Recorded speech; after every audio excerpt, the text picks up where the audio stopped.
So, good brother, first of all, I want to thank you for being here. It's a big deal that you're here and spending time with us, and we certainly appreciate that.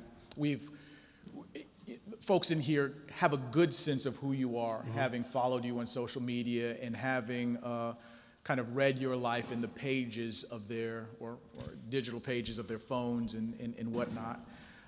What I want to try and get at first, before we kind of get into kind of the story of it all, the narrative of who you are and how you are, one of the things that I said to you beforehand is that I gravitated towards your energy, when I first saw you, because you just seem like a good person at core. You seem like a good person.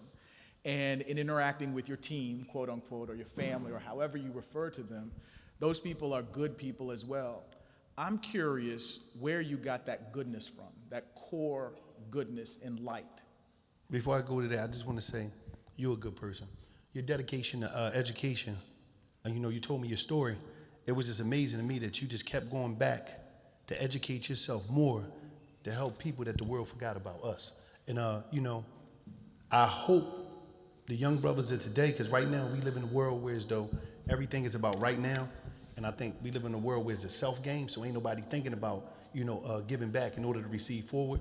I just hope some of these young brothers soak some of the information that you got and see your execution as proof of concept that when you come back and give back, that's the greatest thing that we can have. Because what you done, keep going. Because I was like, damn, I'm just adding up when you was telling me about how many years you was going to school. I'm like, damn, you dedicated your whole life to go get information, and you had mentors in your life that made it cool for you to come back, to be on this stage right now, and to make sure you go through everything you had to go through to get me here today. You see what I'm saying? And that's important, because you really made sure I got here today. And that's important that these young brothers see that and see the cool in that. And you a good person.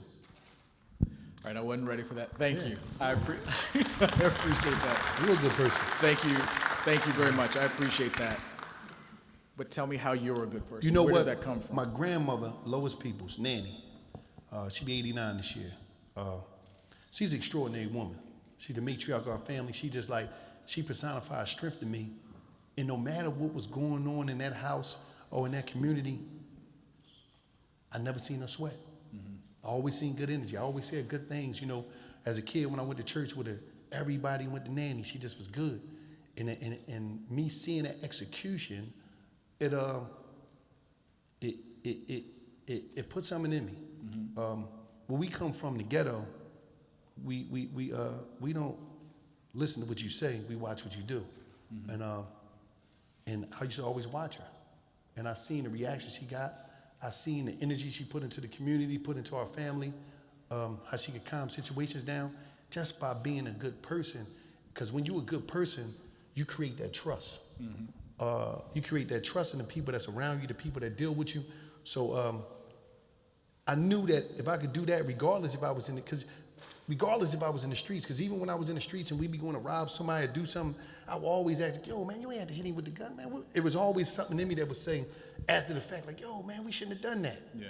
I was always the person to realize that, and it wasn't until, I got in prison and I realized that I was in prison doing 19 and a half to 52 years for being somebody that I wasn't, because I wasn't strong enough to tell the homies, I ain't built for this, man. This ain't for me, you dig? And I think that's why it was so important for me to come here today, because these young brothers in here, they owners of tomorrow. And I think we live in a world where nobody remind them that, and nobody let them know enough that what y'all doing is cool. This is cool. See, cool is the ability to be yourself, regardless of the pressure that come your way, the pressure of your family, your friends, and the environment. We live in an environment that's telling young black brothers, you a sucker, you a lame, you a goofy if you ain't in the gang, if you don't operate the pistol, if you ain't rapping, if you don't play basketball. And that's what makes this so important for me to be here and letting them know, me being a good person, I went through a lot of stuff, and I'm in a place where I'm trying to show these kids to learn from my story, so you won't have to live my story. And that's why I'm here today, to just, for them. Because if I don't get it, them, who will? Yeah. So can you tell me then? One of the one of the things that I viewed where you were talking about how it is that you kind of got into this life that took you out of who you were. You used the language, I don't know, I was young and was going through an identity confusion and things like that. Talk to me about that, because even if there was some confusion, the through line is kind of that goodness.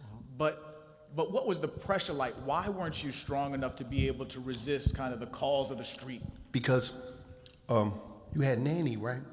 Nanny taking me to church, Nanny doing things for me. My mom, you had a couple other elders in the community doing things for me. But they was outnumbered, Doc. Yeah. That's what happened with these young brothers out here now. They outnumbered. You telling me to do good in this and the third, but when I walk into school or when I'm going to the store, I got 60 people doing wrong, and the people is respecting their wrong. In the ghetto, it's like you tell a kid, go to school, do this, that, and the third. You tell him to do all this good stuff, but the dude, when I grew up in the ghetto in the 80s, that dude that went to work every day, nobody paid him attention when he was walking home from work dirty, going home. But the dude that pulled up in the Mercedes-Benz with them gold chains on, with that rap music blasting out that car, coming to get the most beautifulest woman in the neighborhood. And what messed me up was that not just the girls was paying attention to him, but the elders was acknowledging him with respect. Like, hey, baby, Miss Johnson, you ain't never say nothing to me all the times. I go get you cigarettes. You know what I'm saying? So it was like, I gotta be a criminal in order to be respected in the ghetto. So I said, I'm jumping in the game. And that's what happened a lot of times, because we don't have the people that's trying to encourage you to say you could be better, to say that nowadays they can say you could be the president, they might be outnumbered. Yeah. And that's not, you're not consistently getting that, and you will finesse yourself out of being who you truly are just to be a part of what's going on. So did you have to go and be in prison to realize that? Oh yeah, without a doubt. Listen, man, let me explain something to you. Lil Larry, Jamil, Fatty, Richie, Lil Steve, Jason, Aunt Lo, Dooley, Mike Wade, Black John, Speedy, Kareem Nilly, Taj, Man, Rundy, J. Rose, hold up, Boogie Down, Black Mark, Frank, Ron Zulu. They did. That's my homies. Prison saved me, man. You see what I'm saying? Like these not nobody I'm talking. These is direct homies that I was in the street game with and I grew up with. And I probably got another 15. Sorry for forgetting who I forgot. So it was like, somebody got to go through the fire in order to tell people it's hot in there. So now I'm able to tell these young cats, like, yo, it's hot in there. And that's why I went through that, you know? And it was, God don't make mistakes. Yeah.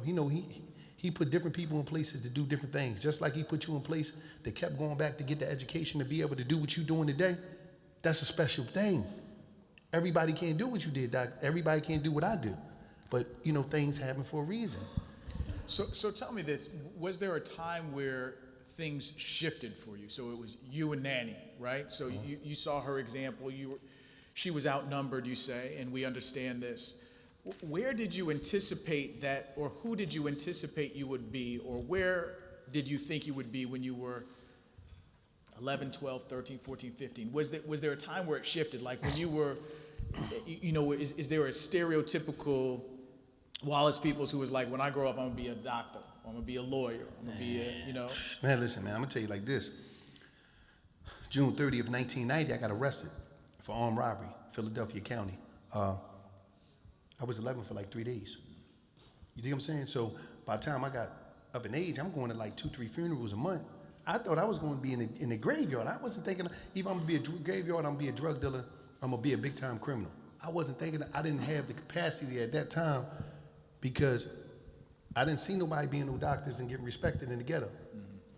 You know what I mean? And you look from back then, we talking about the 80s to now, it depends on where you at, but popularity sometimes dictate the black culture. Yeah. And what happened is you don't see nobody on Instagram shouting out no black doctors. But what about a different world? What about Cosby Show? Okay, that's one. He outnumbered. Yeah. He outnumbered with a bunch of ignorance. Yeah. Cosby was outnumbered. Look at the music that was going up against the Cosby Show. You had the Cosby Show, but look at the music we was listening to. Look at what we listen to every day. You see what I'm saying? They say, oh, don't do this. Don't. Look at what we listen to. So you gotta, is a programming that's taking place. And what you put in your body, what you put around you the most, you gotta have an unbelievable fight game to not be that. Are you gonna be that? So how do you have that fight game now? Obviously the fire you went through in spending time in jail, right? Talk to us about how it is that you were able to, presumably, I don't want to put words in your mouth, but you were able to come into yourself during that time because you were able to come back to who you really were. Man, I was in jail one day, man, it was hot, the walls were sweating, right? And I'm telling you, it was hot in that joint, man. The devil was in there playing ping pong in the cell. So I get up out of the bed, I'm sweating like crazy. I got the window open, the yard, down the yard. I splashed my face with some water. And I'm like, Dad, look in the mirror, I'm like, yo, man, what is you even doing here, man? Because I knew it was something in me that used to fight off a little stuff, but I just wasn't strong enough to go over the top with my fighting back of, no, this ain't cool, let me get out of here. So it was some goodness in me of understanding that. And that acknowledgement in prison had me wake up and say, yo, man, there's more to this. And I started to read more. I started to look at life more. I just started to look at different routes. And I said, the only way I'm gonna be able to come out of this, I gotta create a new trail. I gotta be a trailblazer. And that's what I started doing. But it was like, you know, that moment changed my life. How long were you in when that happened? Man, I don't know if it was 10 or 7, 8, 15. I don't remember. You know, I just remember what prison I was at. I was in Gradysville Prison. That's like the biggest prison in Pennsylvania. And it was just different. You know, something hit me, and it was like, I'm gonna turn it up in a different way. Mm-hmm. And so what did you do the next day? What did you do when you realized that? You were like, how do you make that long walk toward redeeming who you are? You know what I realized? I realized that I used to watch, one of my favorite guys in the world was Anthony Bourdain. I used to watch his shows, and I seen somebody that went through some stuff. He used to be on drugs, came back, got himself together, was a chef, used to travel the world. And I realized in the ghetto, a lot of times we lacked exposure to new things. And once I really hit into the fact that the world is bigger, that, you know, the world is bigger than your neighborhood, I was like, oh shit, there's a lot of life out there. This is why some people you got these young cats right here, right? They in college right now. They come in here, they tapping into different cultures, different, you know, mindsets, different. They're gonna go back and they're gonna be stronger than the average cat that didn't leave the neighborhood. They're gonna have more, so they're gonna say, man, I'm going to DC. A lot of these dudes never gonna go back home. Some of them gonna move to DC, some of them gonna move here, move there. They're gonna connect, make great friendships, brotherhoods, and they're gonna become stronger people. But just imagine if they stayed in the hood. Most of them dudes that I named, the only time they went on a vacation or the only time they left Philly is when they went to the graveyard or to the penitentiary.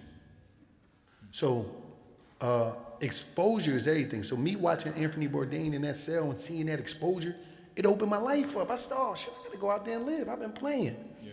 And you know, I was able to, one of the greatest things that jail did for me was this. I went to the penitentiary when I was 17. I came out 37. From 17 to 37,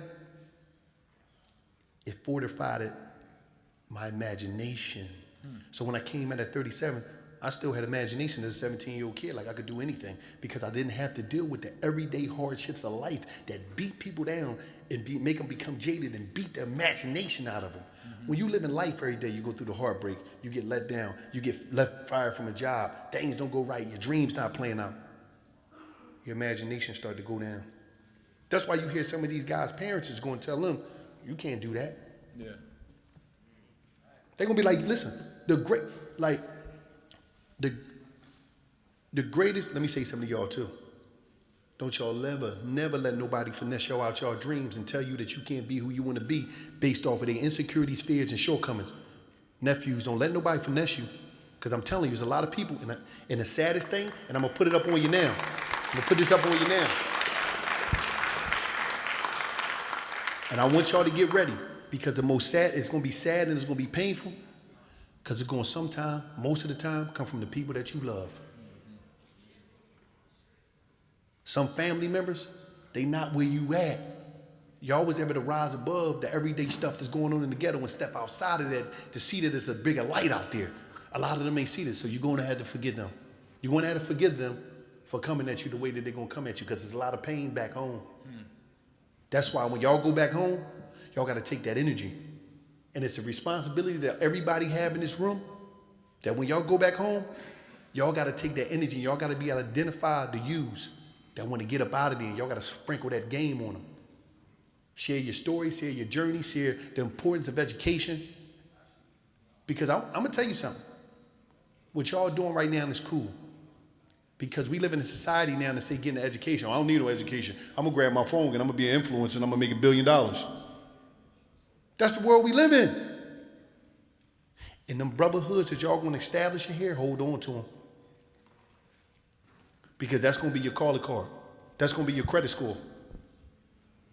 Because there's a lot of people that got some big credit scores, but they can't make some moves. They can't get in certain rooms. But there's a lot of brotherhoods out there that can make a call and call their brother from college and change their life like this. So take advantage of them brotherhoods that y'all going to establish here when y'all leave here.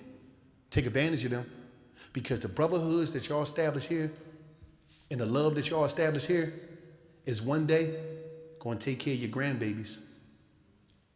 Your grandbabies is going to be able to utilize your name and your brotherhood, and they're going to open the door for them and say, come on in. Take advantage of that. So tell me this, what would you say to someone who would, let's say, conservative folks who were like, oh, well, all right, this brother went to jail, success story. You know, we jailed folks, he was incarcerated 20 years, came out a better person than he was going in. Would you be an advocate for how it is that the penal system works for black folk now? No, the penal system ain't worked for me. I worked it. There you go. I worked on me. I wasn't a dude that just was sitting back waiting for them. The system put you in there, and you better figure it out. Yeah. How is a counselor on the block that got 2 counselors on the block to 500 inmates? How that's gonna work? I barely see it. You can't do nothing for me. I got to do something for me. So I'm not advocating for that. I'm just saying I'm one in a million that got it right, and said to myself, I'm gonna come out there and I'm gonna do something. And the only thing that I'm trying to do, I gotta let the system and the gatekeepers of life, as we know it in America and beyond, know that it's thousands, it's millions of Wallos out there. And if they're given a second chance, it ain't got nothing to do with them going to the joint. They could be on drugs, they could be, life could be beating them up. If people that look like me is given a second chance, we can make history. So that's what I do when I walk in these buildings, when I'm at Google, when I'm doing this and doing that. That's what I do. I'm just in there to put it down and let them so, damn, look at this execution. And I'm like, yo, it's a lot of other people you got to keep giving out shots. You did what Wallo did with them too. And that's what it's about, It just so happened I went to the joint and got it together. So along that conservative line, how do you push back at folks? We talk in class a lot around these ideas of reputationality versus respectability. Respectability would be someone like a doctor or someone like that, someone who's highly educated, and you want to listen to them because they're kind of embraced by the hegemonic Western understandings of what success is, right? So I want to listen to a doctor. I want to listen to Professor Rice. We actually talked about this in class today, right? So let's listen to Dr. Rice. But I mean, Wallo's good and all that kind of stuff, but he's a hood nigga. You know what I'm saying? So what do you say to someone who would approach these young men in that way? And you gave us a little bit of game there where you said, look, you've got to forgive them because of that hurt and that pain that's behind them. But how can these young brothers say, I've got to see black genius everywhere, not just in my professors who are there, but also in the brothers who are sitting next to me, the folks who are cleaning up the cafeteria. How do you communicate to these young men so that they don't become exceptionally elite and leave their communities behind them? You know what it is? I believe that's already happening with a lot of them. See, the thing about a lot of the young brothers, and I was at a meeting with some elders that within the political structure of Philadelphia. And they were speaking on behalf of the young boys, and I was like, listen, man, these young brothers are smarter than people think they is, but the problem is, when the older people go to them, they go to them like this, and they don't go to them like this. That's the problem. That's the disconnect. You go to the doctor say, what's going on? Tell me what's going on. We go to them and say, that's the disconnect. I don't do that. And when you hear them, they talk, they deal with each other in a different way, more than we deal with each other, more than we deal with them. And that's what be going on. And what happened is we put all these different titles and categories on them without even communicating with them. Yeah. To see what they on. Yeah. Because they sharper than what we know. Because they have so many outlets of research and so much stuff. But I think it's a disconnect, and it's like, it's sad that within our culture, it's so much of a generational war that's taking place. Yeah. Whereas though, it's like, if you don't listen to me, you ain't gonna win in life. Yeah, you ain't gonna be this and that. No, man, listen, it's the other ways, man. Just because I don't want to listen to your approach because it's not deliverable to me. It's not I'm not receptive to your delivery, OG. That's all. Yeah. But that don't mean I'm not gonna win in life. That don't mean I'm gonna be a loser. I'm gonna just use drugs and go to jail or get killed. That don't mean that.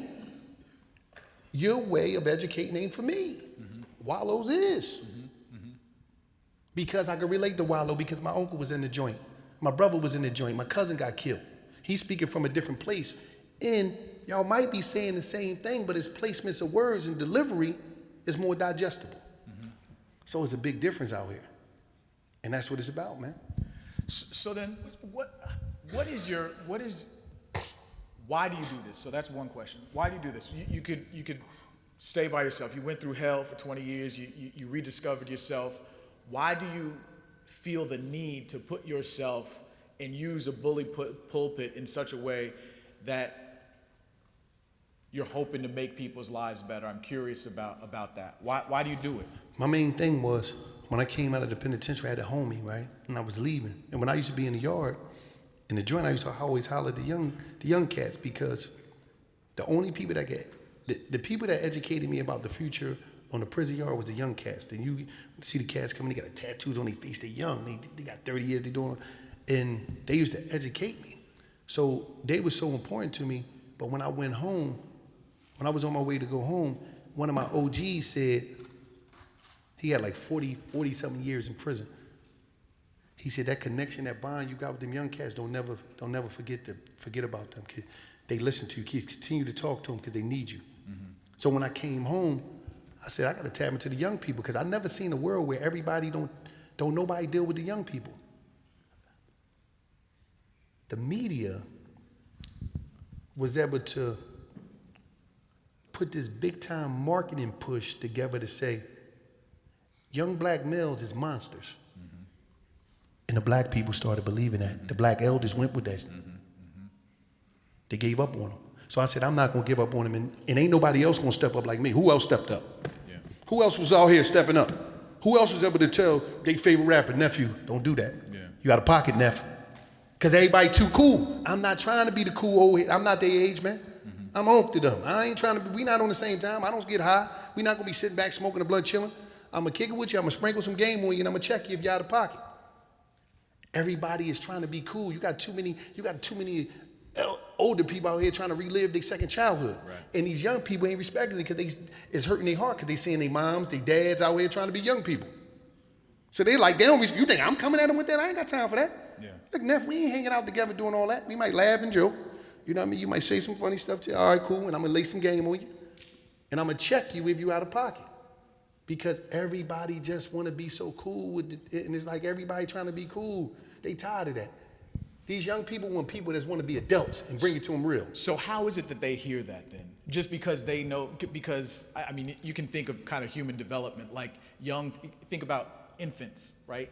Crying and all that kind of stuff. I remember when I had my boys, you swallow them up because they didn't know it, but they wanted that restriction. They wanted that direction, right? Which is what you're talking about. I'm gonna give you some game, I'm gonna check you and make sure that you're gonna be healthy and whole, because I don't want you out there losing. Do you think that, and I'm kind of answering my own question, do you think that young folks hear you because you listen to them? They hear me because the approach is different. I listen to them. Instead of me saying this, I'd be like, hey, Neff, let me share something with you real quick. Yeah. What's up, Unc? That's different than, yo, you. Like anybody, these young boys see my execution on my platform. They see how I approach this and I build it up. But I show up when nobody else showed up. Nobody. I talk to Pooh Shiesty all the time. I just talked to Thug last week. We on the phone. It's not just I'm there for the show. I'm there when ain't nobody seeing me. Right. I send Pooh Shiesty books. This is a journey, and it's like the problem is everybody is talking at him and not talking with him and not having a conversation. So one thing about these youngins, they know it's fake and they know it's real. Everybody think they dumb, and that's the problem. And when you talk to people that's in certain status, they think, oh, you just supposed to listen to me. No, they ain't trying to hear that. Right. They a human being first, man. And they grown, they young men. Treat them as such. If you don't treat them as such, they ain't gonna respect you. And when you come at them with that, they like, man, get out of here, you a nut. That's what it is. And that's the disconnect that we having in the black community. It's the and we got the I'm better than you joint going on. Right. Oh, I went here, we quick to tell these young boys what they can't do. Quick. I'm talking about the professionals that tell them that too. Yeah, yeah. Oh, why you want to do that? Don't do that. How you gonna tell him not to do that? Why you ain't trying to give him information of alternative routes in order to materialize that? Come on, man. So that's where it's a disconnect at, man. So what are these young men's what responsibility do they have as young folks who are able to perhaps bridge how it is that you come at somebody and ensure that they don't become kind of the relic that we're talking about, these folks who won't listen to, so let's say these kids go to Solomon Brothers and have a great job, or they're doctors and have a great job. How is it that we still stay connected to our community? It start right now and in the small. If these youngers and these little brothers in here, I just need them to do one small thing that can help and they can impact our communities in a way that people can't imagine. First of all, once again, I got to acknowledge and give y'all props for being here. Do you know how many young brothers in this room right now? Dad in the penitentiary, mom trying to figure out life, mom still being a child trying to figure out life. They call home and every time they only want to call home because there's things happening there, but they still saying dedicated, it's like I'm staying here. You know how many young boys that came here that went away from they was this close to being a part of the gang or the homies wanted. You know how many young boys in here right now, they from sets. They neighborhoods is ganglands. Like they got homies right now that's gonna go shoot somebody tonight. Somebody they sliding on somebody tonight. So for them to be here and to be leading by example, the only thing I need them to do is call back home to their little brother, their little sister, listen to mommy. Mm-hmm. Bring them out here when they can. Mm-hmm. If they, get them out, it's the small little things that they could do that could impact our community to help them. Damn, talking to their little brother or their little cousin about seeing the people that they could touch within their families or their communities. It might be one of their homies that got killed, little brother. Mm-hmm. Reach out to him. Tell him about the college life. Tell him about the possibilities. Tell him that he still could win. It be that stuff, because we think you don't need to take care of everybody. But if you could take care of one or two people and you could show them a different way, if you could change somebody's mind, you could change their world. And everybody in here have the power to do that. Because these young boys, they come from some crazy situations.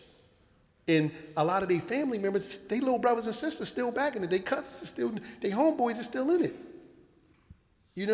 And they smart enough to say, you know what? I ain't going home. I'm gonna just chill here. And when you see that sometime, even y'all gotta put your arms around each other sometime. When you see a homie, damn, why he not going home for the holidays? Why he don't want to do it?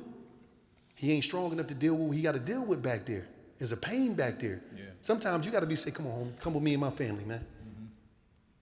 That's the responsibility. Because that right there, come chill with me and my mom, my family, gonna come through, they're gonna do this. That could change their life and that could make them keep going. or they could be this close from going back down the way and turning it up. Because, they might look at this, man, this shit getting boring, man. The homies down there, they out there doing this. They doing this. My one homie rapping. He might be ready to go. They be like, I'm going back to Memphis. I'm going back to Philly. I'm going back to Baltimore, D.C., Detroit, Miami, Texas, California, So it's like, it's the littlest thing by just really being my brother or my sister's keeper and just tapping them and saying, just giving them that, giving them some information that y'all learned here. That's all it's about, man, I appreciate that a lot. This is the last question I have before I want to open it up. Yeah, do your thing. So you've kind of talked a little bit in response to the question I had. What are the responsibilities or what are the things that these young brothers can do in here for themselves so that they stay connected to community? What might you say to the stereotypical college professor at a historically black college or university? And I don't even necessarily know what that means. But what are their responsibilities to these young folks? We would presume, right? We would presume that as college professors who are in this space, we are charged to do, at the very least, freedom work for our people, right? And ensure that these young men are able to go out and be change agents. That's certainly something that we champion here at Morehouse College. What is another tool that these professors might put in, or these staff members might put in, or that these administrators might put in their tool belt so that we're able to make sure that we hold these brothers up high the way that they need to be held? Listen more. That's number one. Number two, build a team around you of people that can cater to these brothers outside of just the curriculum and what's going on in school. Because it's a lot they can't say, a lot they need somebody to talk to. Nobody think about that. They just look at them, do this, do that. A lot of times when somebody not going things right with them, it's something other going on, but they probably don't have nobody they could talk to because they always being talked at, not listened to.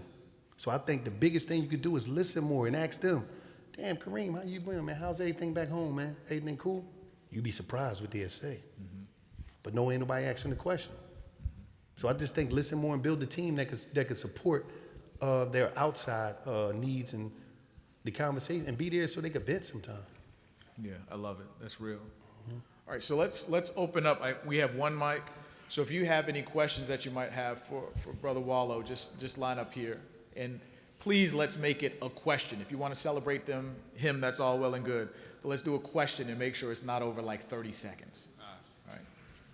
All right, real quick. I want to let you know, me and my dad, we watch the podcast and stuff like that. So, we've seen episodes like with Vaughn, Doug, Shiesty. Do you ever feel like Speak up too. All right.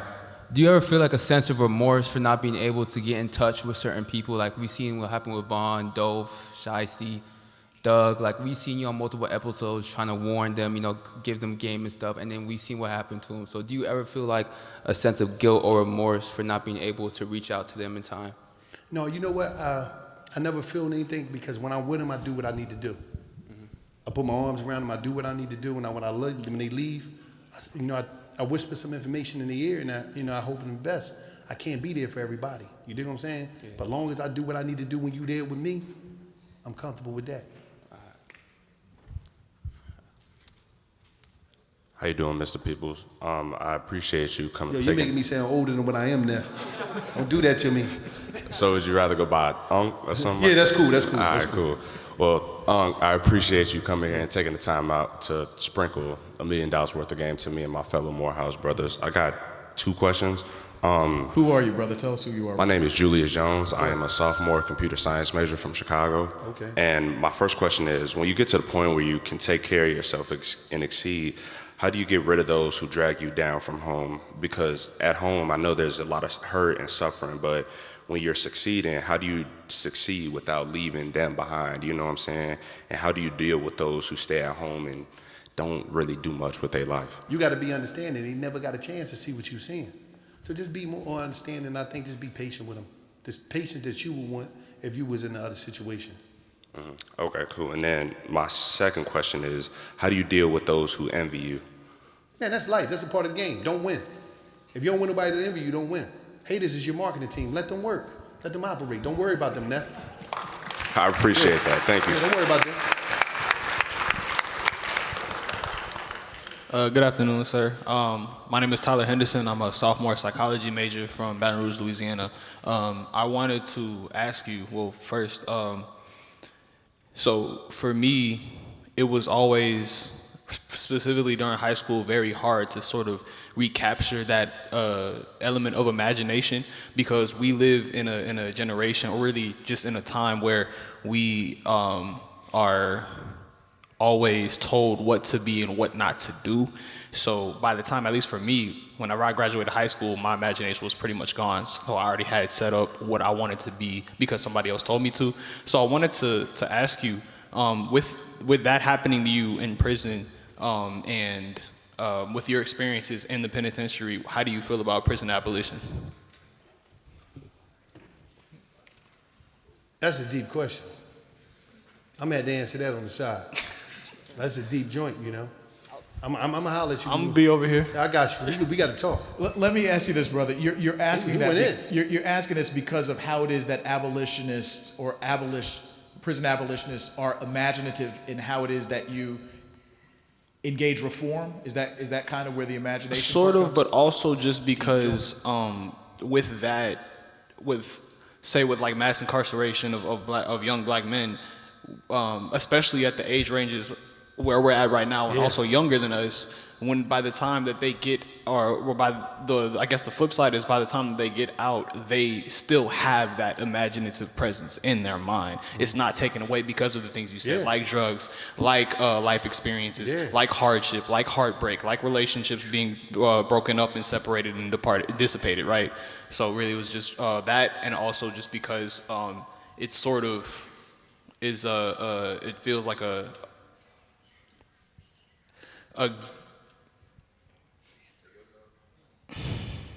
That was some brotherhood and said, take your time. appreciate you.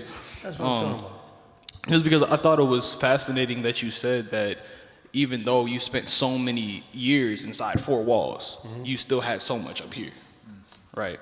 So That's helpful. Thank you for that. Thank you. Appreciate it. Yeah. How you That's what I'm talking about. how you doing? My name is Osiris Jackson. I'm an economics major from Houston, Texas. I appreciated the Target game you gave on the Social Proof podcast about taking the ladies on dates at Target. You took it? Yeah. You in good position, ain't Nah, you? you gave some good game with that for sure. You get you some good stuff at Target, I promise. She coming to the crib afterwards on God. Hold on, don't say all that, but go ahead. On a serious note, They happy for him. They're like, yeah, bro, you got her. Yeah. But on a serious note, though, a lot of the rappers and a lot of the music we listen to, you like have connections with them. Yeah. And you talked about like watching what you put in your ear, and if we be honest, like a lot of the music we listen to, it speaks on retaliation and matching negative energy with negative energy. Yeah. And so, as a young man that appreciates good music, because it's good music, how do you balance like appreciating the music but knowing when it's time to turn it off? Because I notice the more I listen to it, the quicker I am to, want to be on smoke with other people, but I know that's not the life that I'm supposed to be living. I think when you lock into your journey and what you really on, you'll know how to balance it. Because me, I'm still listening to some crazy music. NWA, all types. I listen to crazy music, right? And but I understand this, I know how to balance it. Some people don't, and they ain't reached that level yet, and where they listen to it and they be like, yeah, I'm ready to turn it up, I'm ready to move out. You see what I'm saying? So it's all about balance. And once you lock into something that you on so much that nothing could pull you off of that. You do what I'm saying? Yeah, that's what it's about. I appreciate you. No problem. Let me ask this real quick. As you're talking about music, talk to us about the significance of Sanford and what he means. That's to a you. deep story. Yeah, talk to us a little bit. I don't know if any of them know who Sanford is, but Sanford is an artist that I love, and a lot of people seen when I first met him the first time in my life, I broke down and I cried because music is sometimes the soundtrack to our ups and downs in our journey, to our build-up. And that affected a lot of people based off of, we live in a town where everybody think that they're a celebrity and a star, that when they see people that's important to them, they're too cool to approach, embrace, and thank them. Mm-hmm. And I just was executing that, and people seen that, and people deal with that. And I think it's important to find stuff and find people that you really deal with that inspire you, or even help you through their music and lock in on it. And don't be afraid that when you see them, don't be too cool to embrace people and tell people and be thankful to people and acknowledge how people help you when you see them. Yeah, thank You know what I mean? I was moved by that. Yeah. Yeah, yeah. All right, yeah, my name is Akel Bailey. My question is basically like as somebody who started over, right? Like, what is the process? As in, like, but like I really kind of wanted a deeper dive, right? Like, everywhere you'll see someone starts over, of course, you got to get ready mentally, you got to get ready physically, but like, what do you like really have to do? You know, Like starting over, everybody that really got it in life, they started over. Nobody got it straight through. You got people that kept starting over. I went to jail a bunch of times in my life growing up. I kept starting over, and then I finally locked in. So ain't nothing wrong with the people think, man, I got to start over. People be scared of that. That's why a lot of people don't win. They be scared to say, you know what, I got to move a different way. Let me go this different route, or let me do this. But everybody that won had to start over plenty of times. yeah. But like, yeah, we got to start over plenty of times. But basically, like, what do you have to do? Like you, right? When you're in prison, right? And it's like, all right, I know I want to make these changes. Like, what's step one? And then when you get out, what's the next step? You get what I'm saying? Step one for me, everybody's step one is different on the planet. No two people got the same step one. That is true. But the truest step one is get your mind together. Yeah. You got to get your mind together to overcome whatever you went through. Because a lot of times, yesterday be holding people back. Yesterday be paralyzing people. So you got to get over them thoughts and everything that put you in a bad position from yesterday in order to move forward. So it always start. Step one is mindset. Okay. And then like when you get out, when it's start time to implement, how do you go by doing Execution. You got to execute on what you say you want to be. that? Yeah. Okay. So that's it. But what about when execution? That's it. You just execute. Yeah, you got to execute. Yeah, that's it. Because now you talking about that's it. Nah, there's always more to You execution. gotta execute. Only thing I did, and I'm gonna tell you something, Neff. I'm gonna give you something strong. I didn't know what I was doing, but I was doing. That's why I won. I didn't overplan. The problem is a lot of times people be out here with these elongated plans and never bust a move. Yeah. I bust a move. I didn't know. I'm here because I got up every day and I executed, bro. In the course of that, I was able to formulate what I was doing, understand what I was doing, get educated on what I was doing, get educated on the resource that come with what I was doing, and that's where I turned it up, Neff. But you got to execute once you get your mindset together. But I can't tell you exactly what it is because your life is different than his life, and my life. Because you might go execute and then you might say, oh, I'm chilling right here. You might not keep going because you might got what you wanted already. Somebody else might be like, I got to keep moving out to 10 years out. You dig what I'm saying? So it ain't no right way or wrong way. It ain't no one way. I think everybody's life is different. All right. Thanks.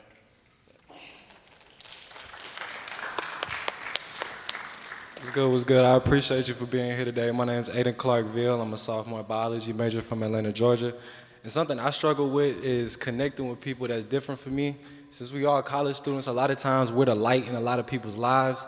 But like he was saying, being disconnected, when I meet random people sometimes, I feel like you look at the differences and I don't take advantage of where I could make an impact sometimes. So what's that trigger that you can put in your head to just, like you said, execute and move on people to make an impact when you know it can be done? You know what I used to tell people? And I look at this world like everybody's a book and the world is one big library. And I always ask people like this is one of the ways I connected with a lot of people because I know a lot of people from asking one question, hey, what's going on? What you do? And start the conversation and then you go back and forth. It's just that little back and forth with the introduction or asking a question that will open up and you'll be surprised how you connect with, a bunch of different people. You know what I'm saying? But don't be afraid. Don't never be afraid. And you're not going to get killed. You're not going to jail. Ain't nothing going to happen to you. Be like, damn, what you do? What's going on? Ask. Oh, you got to do it. And y'all going to go back and forth and it get turned into something. And you can decide when you walk away from the exchange informations or not. But everybody's a book and everybody got something to bring to the table in some type of way. I appreciate you. Thank you. Thank you. How you doing? What's up, My man? name is Nazarene Brown from Chicago, Illinois. You from Philadelphia, I'm from Chicago. College is really stressful. I want to know, what's your motivation? Because I heard your brother got murdered in 2013. He was in a prison cell. how does that, back against the wall, like what would you tell us to like keep going forward? You know what was crazy, man? I actually watched the news, bro. I'm sitting in my cell, the news is on. I seen them on Nanny Block. And they was like, they was breaking it down. I'm like, so I'm looking, and I seen from the news, they was at the corner of the block, and I seen Nanny door open. Now, bro, I ain't see this house for about I was down 17 years at the time. So I'm looking at the door, I'm like, that's Nanny house. And they talking about, and it was an eruption of pain and tears. It was just something that was so, and there was a lot of things that was in me. But 2 days later after he died, I met my niece for the first time. This is his daughter, May May. She was filled with so much life, running around the visiting room, Unc, like she didn't have a clue. And she said, Unc, I can't wait till you come here. You're going to take me here. You're going to do this. You're going to do right. You ain't coming back here, Unc. It was that moment with his quick time where I said, I got to live for them in order to live for my brother. And me living for my brother is doing right by his kids. We get motivated by different things. But when I say my brother motivate me, he motivate me to live and do right and operate outside of the mindset that we had. The mindset is, I'm gonna go get these. That's the mindset. But I got so to the point where I did a TED talk called I'll Forgive My Brother's Killer. That was the greatest thing that ever did for me. Because it's so easy to slide for the homie. But what about living for him? True. What about living for the people? And what about living to meet your dreams? What about living through the pain? What about living through the stress of them times you had in college to say where you want to be at? What about putting in your mind the people that never had the opportunity that you did and what you're building for you and your family? You see what I'm saying? So it's about what do you do and how do you tap into something that can keep you going and can push you to meet where you say the people, the places, the things you're trying to meet in life. That's what it's really about. Appreciate it, brother. Appreciate you, Neff. What's good? My name is Kalen Bennett. I'm a communications major. So a lot of times throughout my life, I was only known for playing basketball, but a lot of people didn't know that I had autism as well because I was ashamed of that. Mm-hmm. And so it was one of your videos that I watched. You was in the rain, and that day I posted I'm saying I'm gonna encourage somebody. It was a long post saying I have autism. I went through this. Yes. And it blew up. And it had a lot of people even worldwide that go through this stuff. So my question to you is, what gave you the courage to go ahead and tell your testimony? And second, how did you utilize the platform you have after you told your testimony? Stories change lives and save lives. Everybody in here got a story, Neff. You know what I'm saying? And what you did was,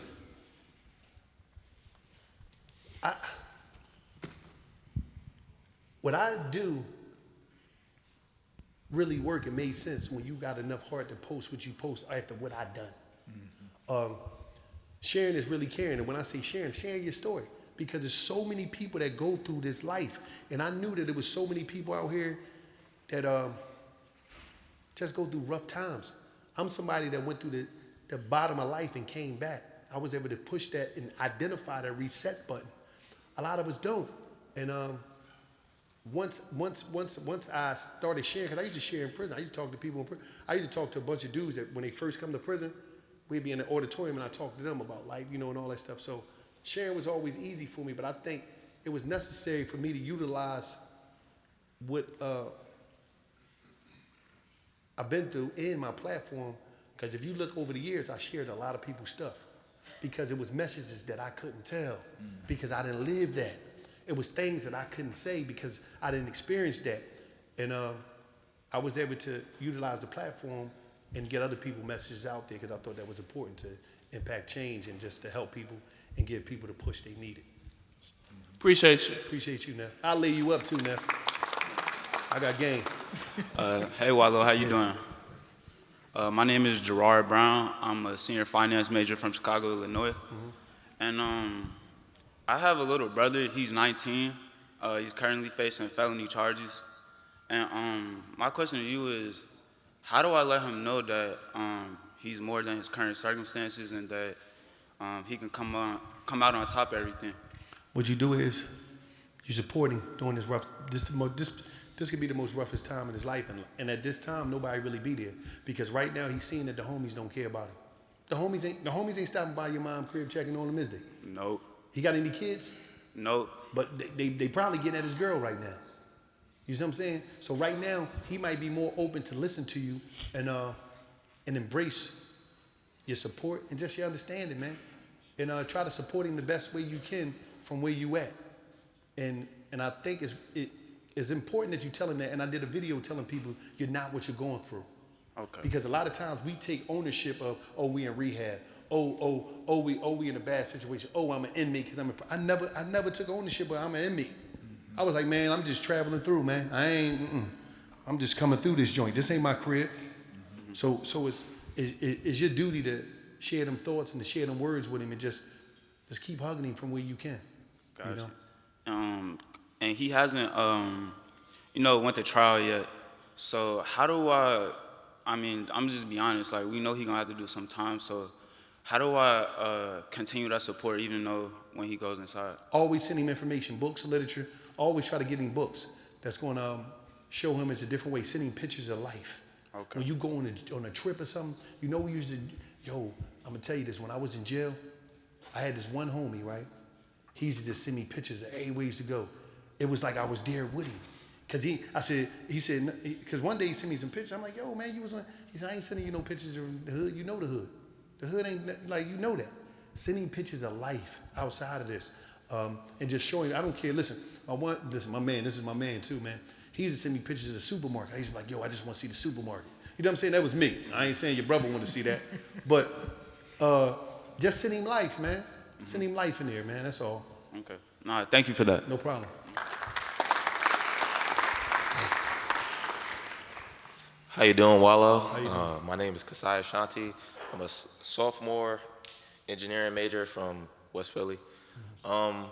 So earlier you said that there's no right or wrong way to be successful, but I just wanted to hear some game from you on what are like some positive avenues outside of just a 9-to-5 job or going to college in order to be successful. Like I know you and Gilly talk about the behind the scenes road of music all the time, and that's one way. I know a bunch of people, a bunch of producers and stuff or up and coming producers, but just anything like that you might have done personally.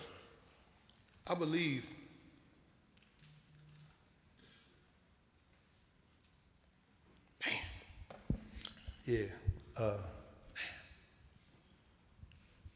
so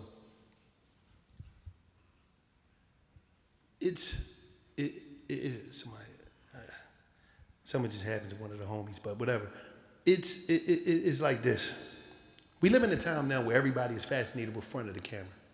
That front of the camera game is unbelievable. And we don't look at all them alternative routes. I want to be a rapper. What about the manager? What about that? I want to be this. Everybody's chasing popularity, but nobody's looking at the real.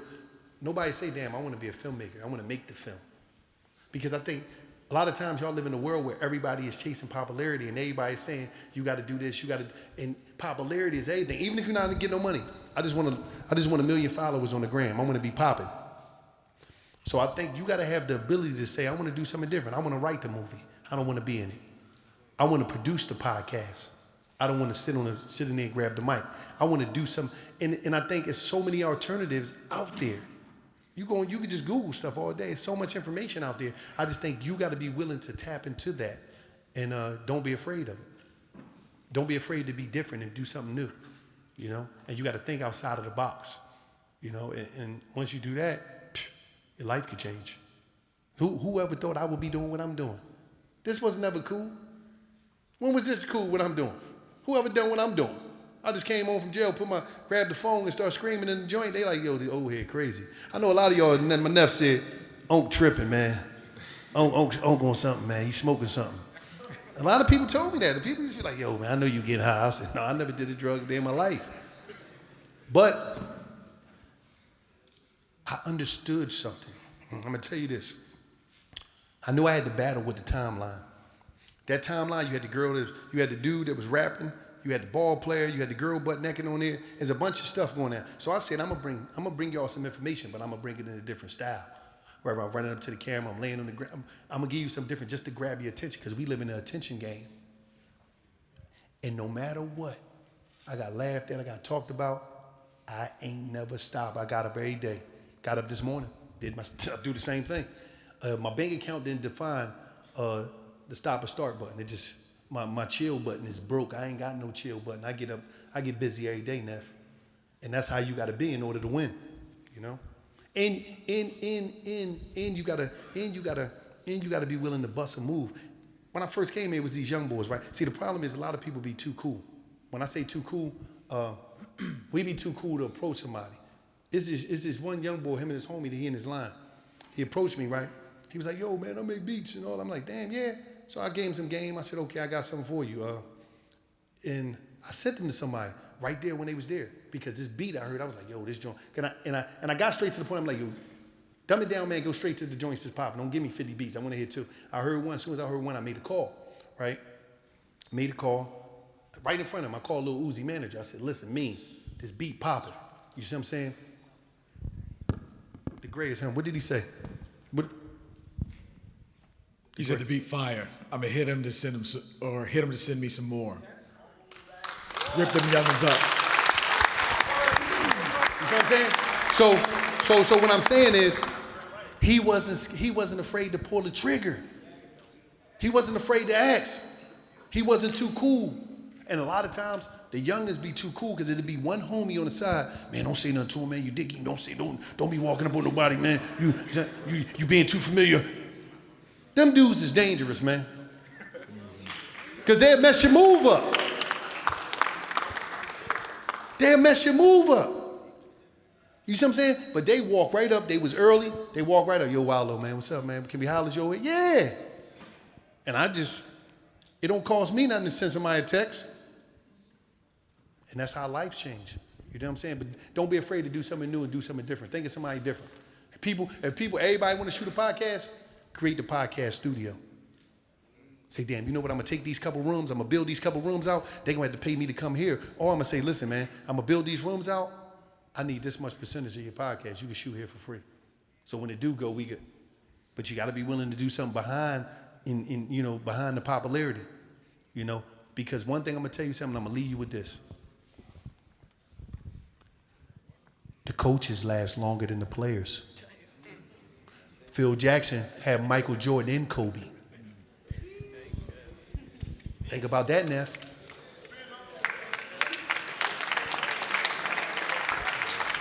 Thank you. Mm-hmm. That line, what you just said was so crazy, because one of my favorite quotes is like, in the gold rush, make sure you sell the shovels, right? Because you just want to, but I just want to thank you for coming through. I miss all the Crown Forums, but when I seen you was coming through, I was like, I gotta come through. Definitely. He keeping it real.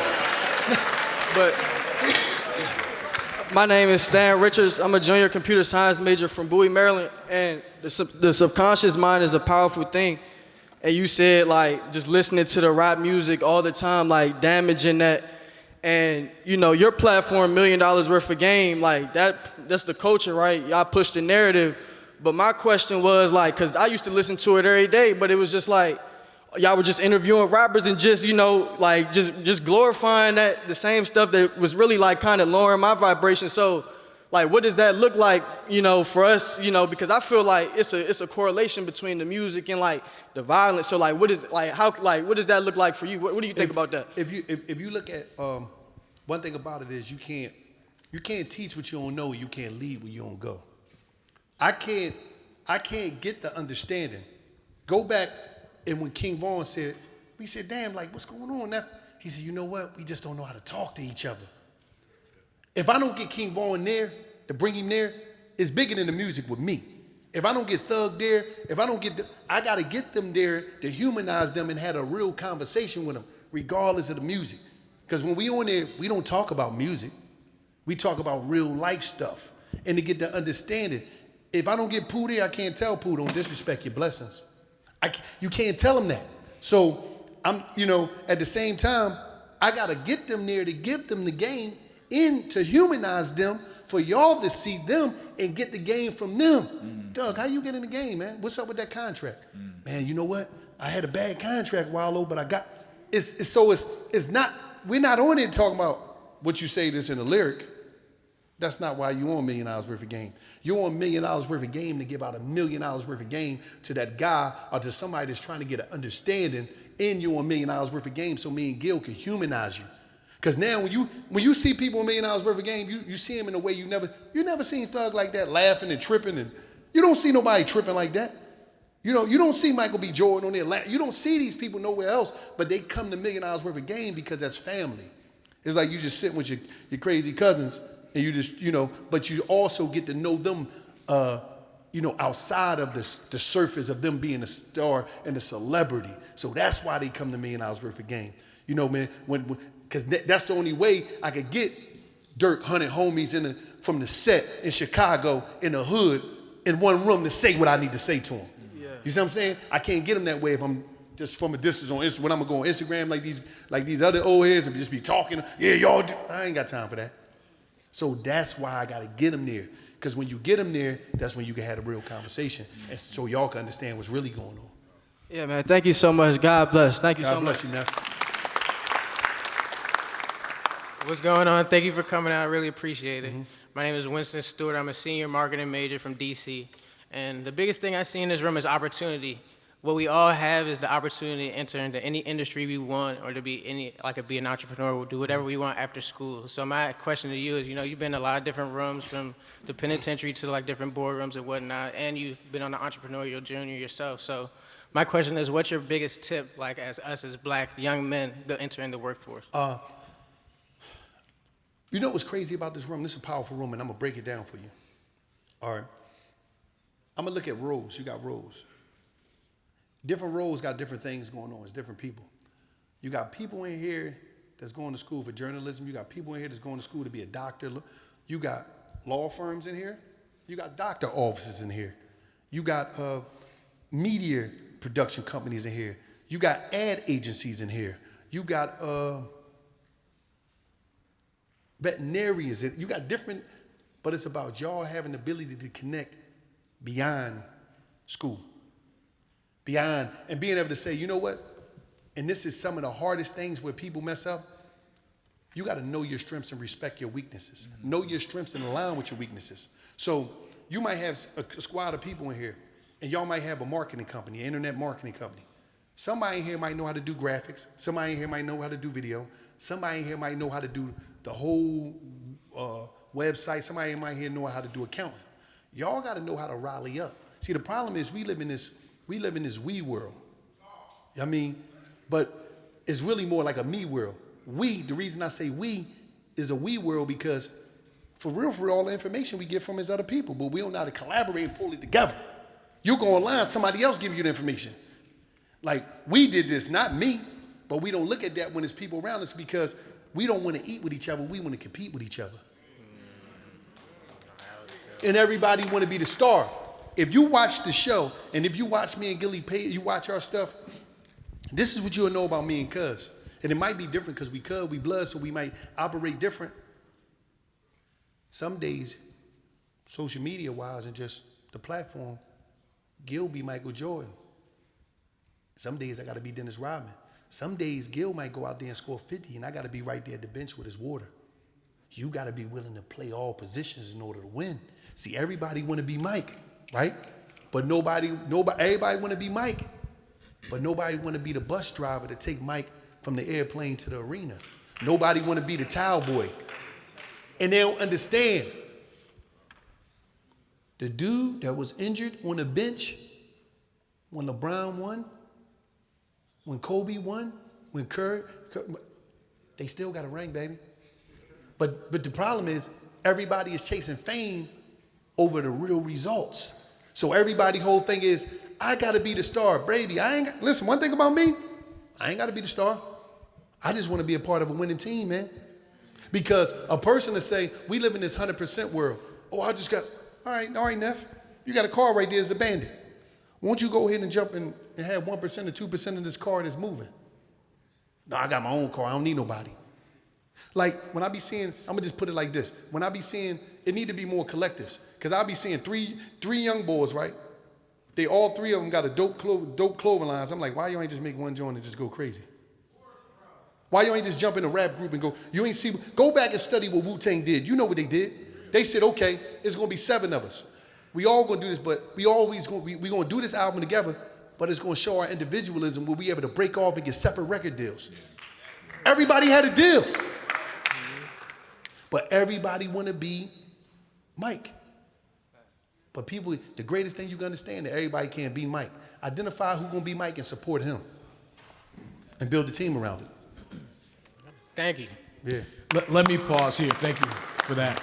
Let me pause here and be respectful of time. Grant, I want you to be the last person. No. Oh, No? We got time. Let him go. You got time? I'm here. Okay. I got time today. Let him go. Let me ask you this also, as a bit of an intersection. What's winning to you? So you said you want to be a part of a winning team. It doesn't seem, even though you of course are talking about how it is that folks might achieve success, and there might be some material success that's associated with that. But what is success, or what's winning to you? Winning to me is the ability to sit here with you, grab this, see that right there, be able to grab that notebook you got, right? Let me see that. To be able to grab this notebook, and it was things that I had in the book of life, anybody that know me, that book of life that I had in jail, to grab this, write ideas down and materialize them. That's winning to me.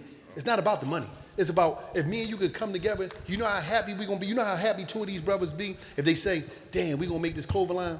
And they make the clover line, they gotta start doing it, start circulation, then this athlete wear it and that athlete wear it, and now they Shopify is going off. It's not just the fact of the money, it's the fact of, damn, we created something and people is liking it. And that's what winning is to me. It might be different to somebody else. Sure enough. Thank you. Yes, sir. How you doing up? My name is Siva Kone. I'm a junior computer science major from Houston, Texas. My question is, I feel imagination and having a resilience to stand tall are the same thing. So to me, I was asking you, what materials or things did you read or like listen to made you like keep your imagination and in a sense standing tall? You know, it was crazy. It was a lot of books I read, but it was one book by George Lewis called Damn Good Advice. There's another book called Rework. It was so many books, but I think me seeing Anthony Bourdain and him move around based off a setback, it really helped me, man. It really, in music a lot. I like, music is just something else. Yeah. But I just think everybody got a different thing because you might read a book and might get nothing out of it that I read. I think you got to find them things that you could tap into and really launch pad off of them. I know it seemed like people starting to leave. I wanted to get a picture and a video with everybody here, but I don't know how this is going to be possible. We can figure it out. Oh yeah, we got to figure it out. Yeah, we can figure it out. Let me ask you this, because I think this is important. As you've mentioned Anthony Bourdain twice, and we'd be derelict in not acknowledging the fact that he committed suicide. Yeah. Right?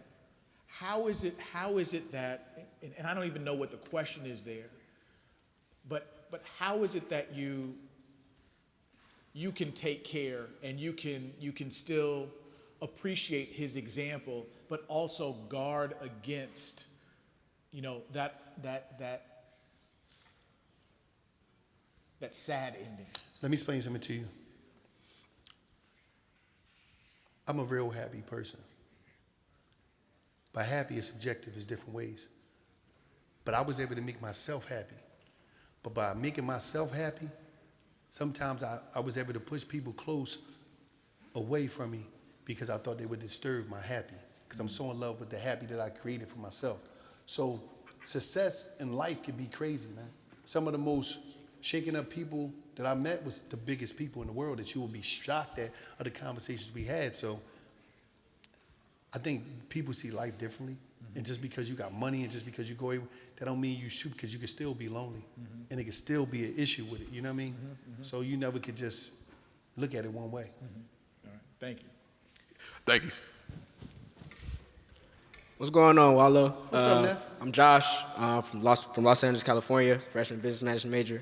Before I ask any question, I always watch the podcast. My homies could tell you in the dorm, we always got it on, yes, watching you listen to some good game. But my question would be, you did 20 years in jail, And, just what was it like trying to keep your confidence high, especially when you knew that you were about to come out and indulge in all these things?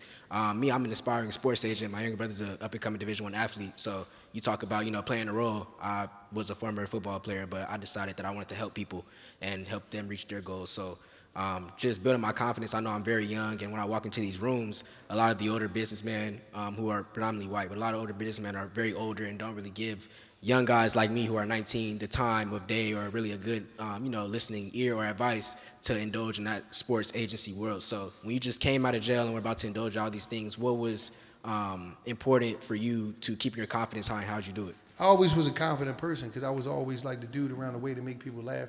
And I used to always, I ain't had no problems with crowds and all that. So I always had a confidence. And even me being in jail, they never, no matter, even though I was under slave conditions, they never moved my crown off my head. But I'm gonna give you a cheat code, nephew. And I want you to do this when you walk into the rooms. And I guarantee you, years from now, when I see you, a big sports agent, we at one of these games on the side of the field, whatever, you're gonna be like, that worked.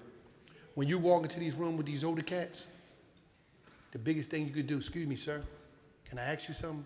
I'm trying to learn something. Ask them questions. They love getting it. It's an ego game. You dig what I'm saying? Yes, sir. They love that. They'll hold you. Oh, yeah, you wanna take my number, man, get on the call. But when you go in there acting like you know everything, it's a wrap. But when you do, I'm telling you, the older cats, what?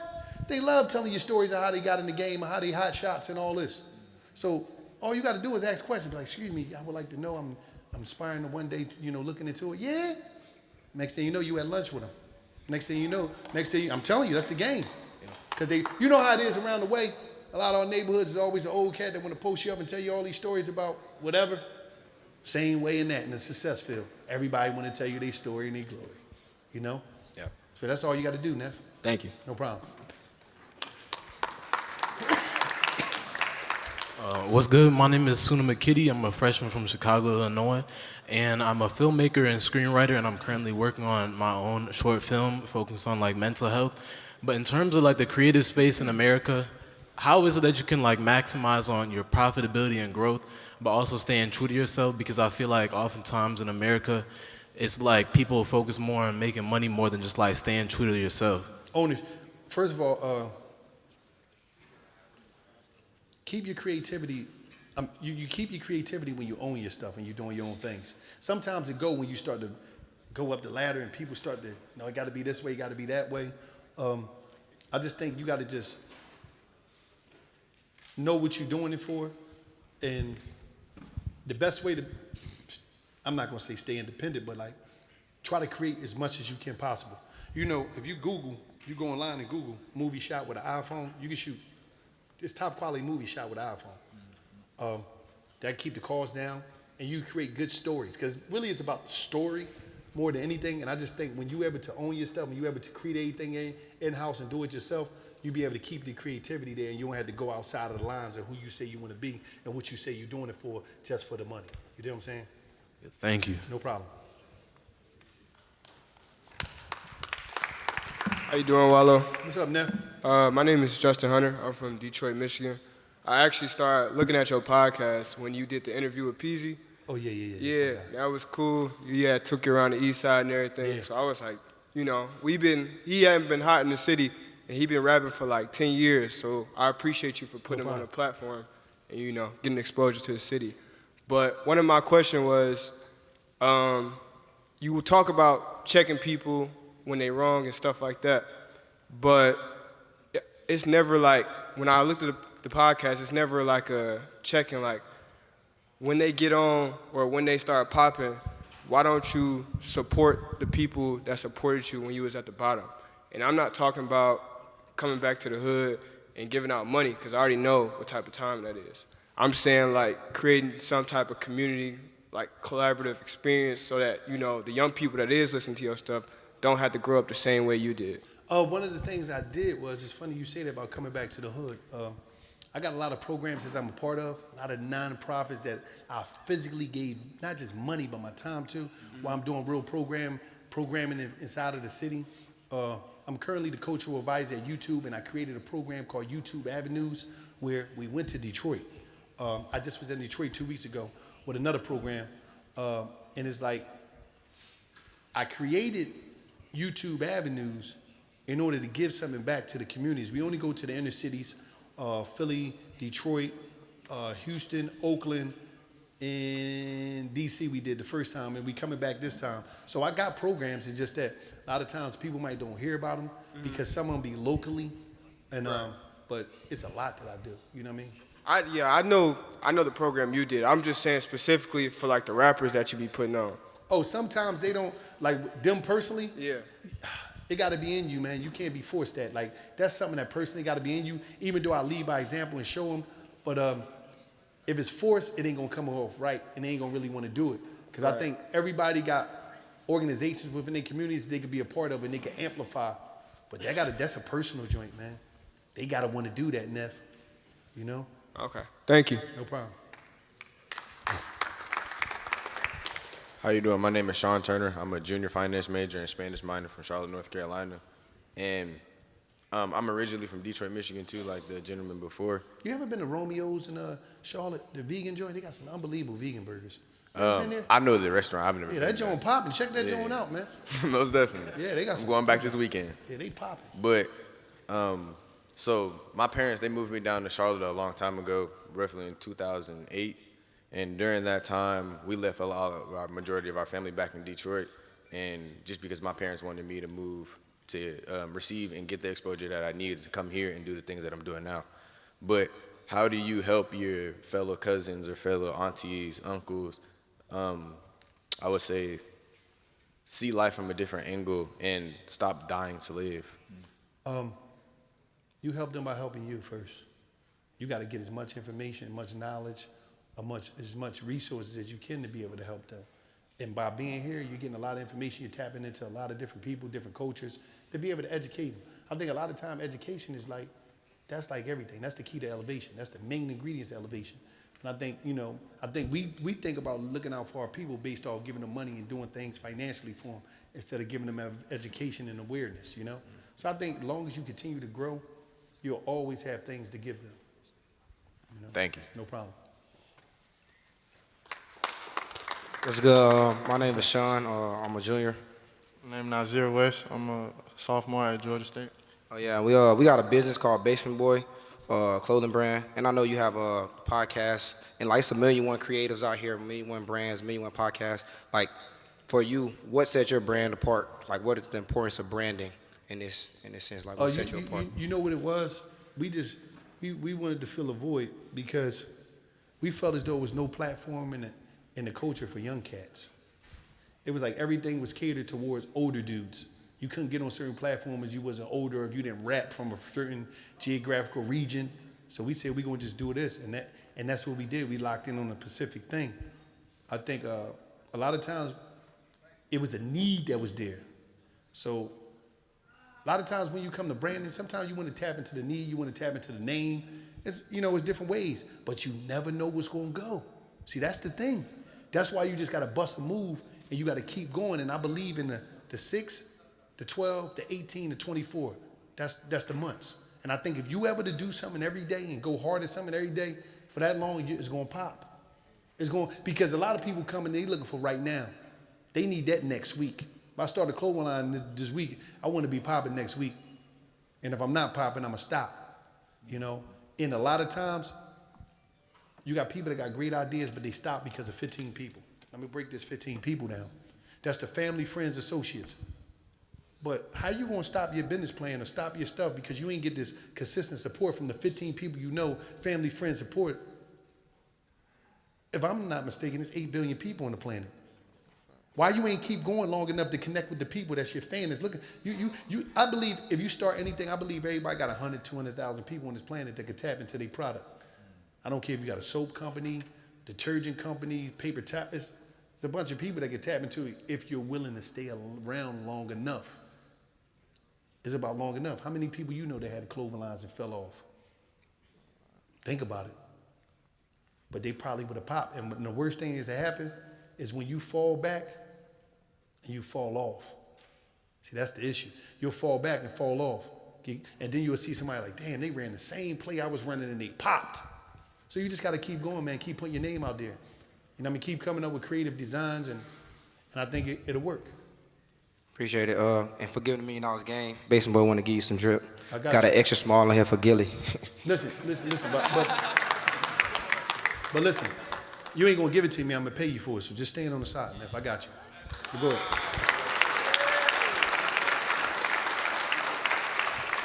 What's going on, Wallo? Kyrie Davis, graduating senior philosophy major from South Philadelphia. I know, Kyrie. We was just talking. Man. You acting like I don't know you. No. I wanted to say thank you too for earlier. That really made my Yeah. grandma day type time. She a big fan. I've also been following you since like 2016, since you got out. So I wanted to ask a question. You started to touch on it with the 6, 12, 18, and 24. Yeah. Of course, like the beginning of your life, you were going in and out of incarceration. Yeah. And now you're in the mentality that you're never going back, so you're pushing further. Yeah. But if you could share with us how you conceive time and how you optimize time and how you can like appreciate different moments where it's like, if it's with your nephews with your nieces and nephews or with Gilly, those moments where you can kind of realize like, I could slow down now. To be truly transparent with you, and I'm glad you asked that question.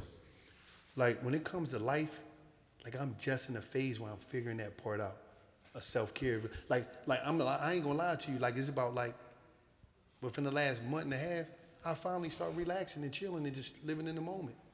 I always was operating off of the next move. I ain't know how to sit down. So now I'm finally, like today, I came in, forgot what time I got in. I went into the hotel and I slept for a couple hours. I felt good. I usually wouldn't do that.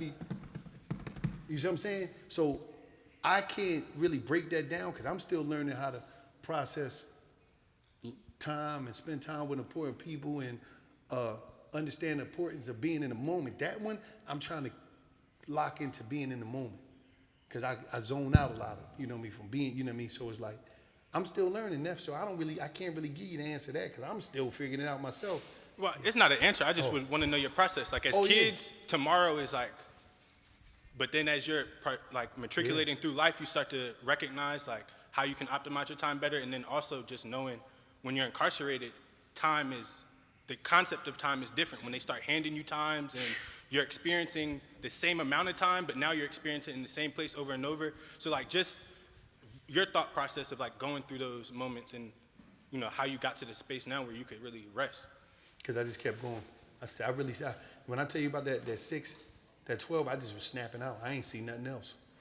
I ain't had no life. Like you said, right now I'm just trying to really get a life, like at this point right now. I ain't really had no life outside of getting up every day and going hard. That's all I knew. That was me. But I'm not saying that's the only way to win. I just was on robot time. Get up, ding. Just going right in. You know what I mean? And now I'm learning to live. How and why? Why do you think you're able to slow down now a little bit? Because I'm realizing, I think I was in more of a paranoid state because I was running from who I used to be. And I said, I can never meet, I don't want to see him no more. So in order for me not to see who I used to be, I just kept running.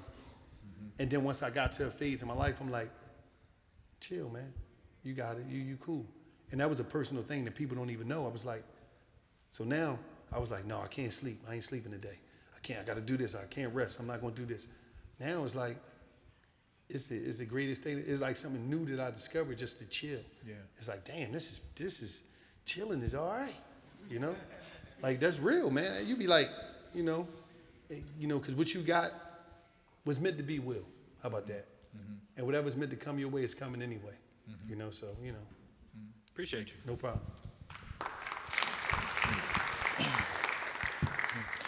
How you doing, Unc? I appreciate you for coming to Morehouse. My name is Shane Brooks. I'm a graduating senior software engineering major from New London, Connecticut.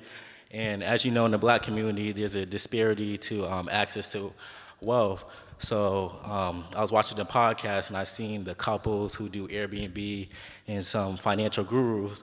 So what's a piece of advice that you can give us as men, especially for you? You're starting generating generational wealth right now. So like, what type of financial advice could you give us in the room as men? I'm gonna tell you some real stuff. I'm always gonna be real with you, Neff. You hear me? Yes, sir. I'm not no master, no finance and stuff. I just know how to make it happen.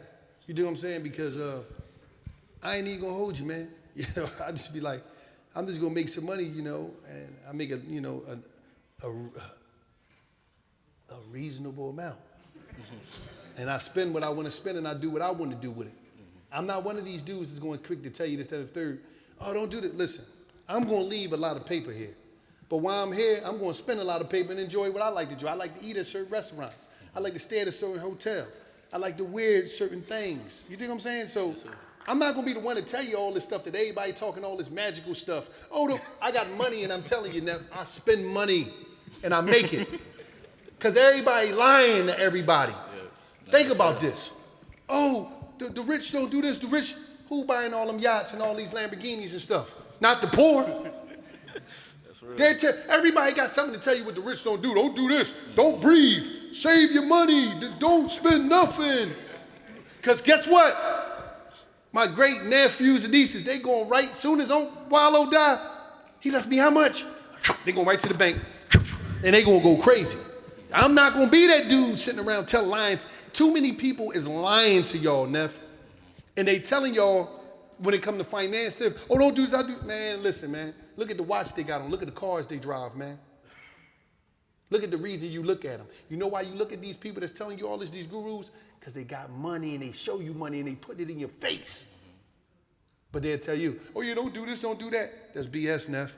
So I'm not the one to tell you that. I'm just going to tell you my real perspective and how I'm living. You see what I'm saying? Because you got to think about it. You go get a policy for 3, 4, 5 million to leave your people some money. You're going to pay some thousands a year on it. So how much do you supposed to leave? Like, what does that look like? What is it supposed to be? Is it certain numbers? Like, come on, man. People is out here capping, man, and spinning y'all with this fake information, man. And trying to have y'all brainwashed to be, oh my, and now you paralyzed the living. If you like that big steak, man, go get it, man. You want that Lamborghini, Neff, go get it. That's your thing. Your story, your glory is your life, but don't let nobody tell you to don't go do something that they doing themselves. Stop paying attention to what they saying and paying attention to what they doing. I'm telling you, your life gonna change, but I can't give you no financial advice, but just get your paper and do you, man. That's it. Thank you, I appreciate it. No Love. problem. What's up, man? My name is Avery Williams. I'm 12th grade in high school, you know what I'm saying? And I just wanted to come on here and tell you. What'd you say you, what, in high school? A 12th grader. Oh, And you not even going there? Nah, I just I'm heard like, about damn, it. I'm like, he 12, I ain't up in here. I probably ain't supposed to be here, but I like your bravery, Neff. You're supposed to be here, brother. You're supposed That's to be here. right, Neff.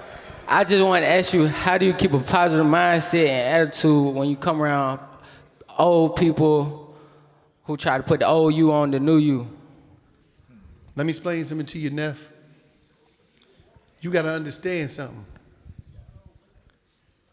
They upset for where you're going, man. They upset with that journey, man.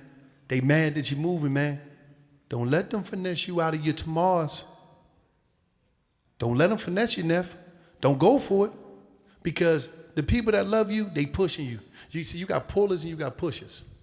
The people that love you, they like this. Come on, keep going, baby. Yeah, go ahead. If they pulling you, why you around them? If they pulled your jacket yesterday, why you keep going around them? Why you answering their calls? Why they in your presence, Neff? Stay 10 toes down, man, and stand on you. Appreciate that. And I got something for you. I just want to give you flowers because you helped me, you know what I'm saying, get where I'm at today. Appreciate you. No problem. You ain't giving me nothing for free. Is this something you use your clothing line? If it's your clothing line, Neff, I'm buying it. You're not giving me nothing free, Neff. Come on. What up, Wallo? How you doing? How you be, brother? I'm good, man. My name is Jamal Romeo. I'm from Brooklyn, New York. Okay. I know you from Philly, so I know that's a real place. It's real close to each other. So, Yeah. like, a lot of people don't make it out of where we come from. Just to be alive or to become a school teacher, you a success. So you like a super, super, super, super anomaly to go to jail and come out and to be to where you at today. So I know that type of person, you got to be a certain type of person to do that. You got to have like a lot of passion, a lot of desire, a lot of self-awareness, you know? So I feel like with that being said, do you have an ultimate goal, or what do you want your life legacy to represent? Because you represent a lot now. You know what's so crazy, man? When it's all said and done and I'm bouncing around in the graveyard and all that crazy stuff or whatever I'm doing, I just want to be able to say that I finally got a chance to live. And I'm chasing that right now. And I'm trying to figure out what that is. I believe I've done everything I need to do to where I'll be able to live forever through my material, my messaging. I'm going to be here forever off of that. But it's like I'm still trying to figure out, how do I just live a regular life? and be able to figure out things, because I ain't had time to do that. You gotta understand, I spent majority of my life on this planet incarcerated in cells. So it's still stuff that I'm learning just on human being stuff that you might forgot about. I'm still trying to learn certain stuff of just how to, like I was telling him about that moment, and just how to figure this thing out. And that's what's so good to me, what keep me happy is the fact of so much stuff is still new to me. It's still new to me. You gotta understand, man, I went to prison when I was 17, came out 37. I only been out of here 6 years. And most of my time out here, I just was grinding. So now it's like just understanding regular stuff. Now it's travel, I've been to a lot of places, but I realized I've been to places and wasn't even there because I've basically been there to work. I wasn't there to enjoy the moments or enjoy this. Because I'm the type of person, like I go somewhere and there's no BS, I go there, do what I got to do, me and Gil, my interview. He'd be like, come on, why are we going? No, I'm out. I'm going back in the hotel. Give me something to eat. Go right back in the hotel, look at YouTube and chill. Go to sleep, shower, stuff like that. Get up tomorrow and go at it. Whereas though I'm supposed to be exploring and seeing more. So now I'm starting to learn, try to do that. You know what I'm saying?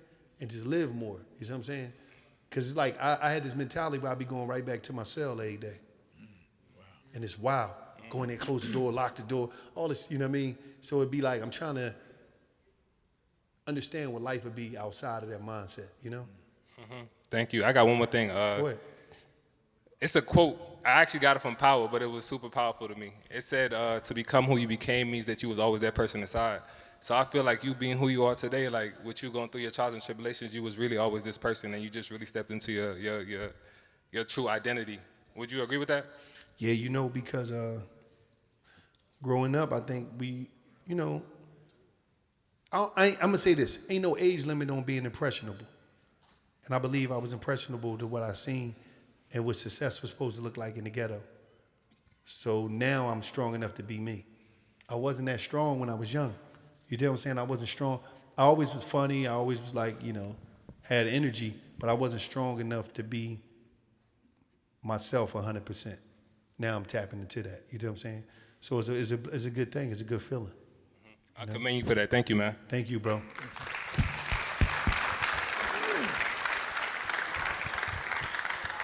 So there are a couple of things that I want to do as we close out. The most important is a thank you. I'm gonna get to that in a second, but some protocol stuff. Let's get you a picture.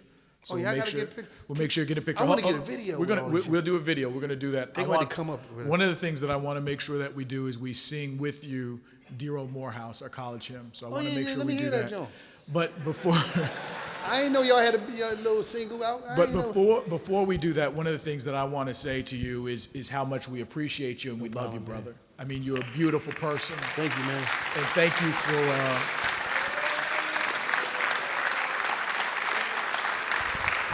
Thank you, man. Thank y'all, man. I appreciate y'all, man. Thank you for sharing yourself with us. It means a lot. And please know, and this is no rhetoric, you're always welcome to come and to live here with us. I'm a professor now. Yeah. I'm a professor now here. Always come through, brother. What type of professor is if I'm a professor? We'll figure it out. We'll talk about it. Yeah. I had to look that up. I didn't know. I looked it up in the back. I'm like, what that mean? So let's stand up. We'll lock hands and then we'll close out. Hold on. Come on up, y'all. Everybody come on up. They're going to stay here. Hold on. We'll do it in a second. Stand up. Okay.